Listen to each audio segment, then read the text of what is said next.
Hello, ഇന്ന് നമ്മുടെ special item കേട്ടോ കോഴിക്കോട്ട. ആദ്യം നമുക്ക് ആവശ്യം അരിപ്പൊടി കുഴച്ചതും പിന്നെ നമ്മുടെ പഞ്ചസാരയും ചുക്കും ഏലക്കായും ജീരകവും പഞ്ചസാരയൊക്കെ പൊടിച്ചതാണ് കേട്ടോ. എന്നിട്ട് നമ്മൾ ഉരുളി വെച്ച് അതിൽ ഇത്തിരി വെള്ളം ഒഴിച്ച് അതിലേക്ക് നമുക്ക് വേണ്ട ശർക്കര ഇട്ട് ഒന്ന് അലിയിപ്പിച്ചെടുക്കണം. വിളയിക്കാനുണ്ടോ നമ്മൾ പോണ തേങ്ങ. എന്നിട്ട് അതിൽ തേങ്ങ ഇട്ട് കൊടുക്കുക. കുറച്ച് ഇവിടെ ആൾക്കാർ കൂടുതലുണ്ട്. അത് കഴിഞ്ഞ് ആദ്യം നമ്മൾ പൊടിച്ച് വെച്ച് ചുക്കും ജീരകം പൊടി ചേർത്തിട്ട് അതിൽ ഇത് നമ്മുടെ അരി പൊടിച്ചതാട്ടോ വറുത്ത്. അത് നമുക്ക് വെള്ളം ഒന്ന് വറ്റാൻ ഹെൽപ്പ് ചെയ്യും. വേണമെങ്കിൽ മാത്രം ചേർത്താൽ മതി കേട്ടോ. അത് നമ്മളിങ്ങനെ ഉണ്ട പിടിച്ച് കുഴി ഉണ്ടാക്കി ഇങ്ങനെ ഉണ്ട പിടിച്ചിട്ട് അതിലേക്ക് നമ്മുടെ തേങ്ങ വെച്ച് കൊടുത്ത് നമുക്കിത് പൂട്ടണം. ഇത്രേ ഉള്ളൂ ഇതിൻ്റെ പണി. നമുക്ക് സിമ്പിളാട്ടോ.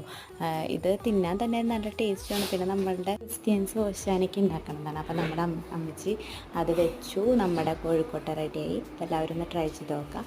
വീഡിയോസ് ആദ്യമായിട്ട് കാണുമെങ്കിൽ സബ്സ്ക്രൈബ് ചെയ്യുക. ഇത്രേ ഉള്ളൂ. ബൈ.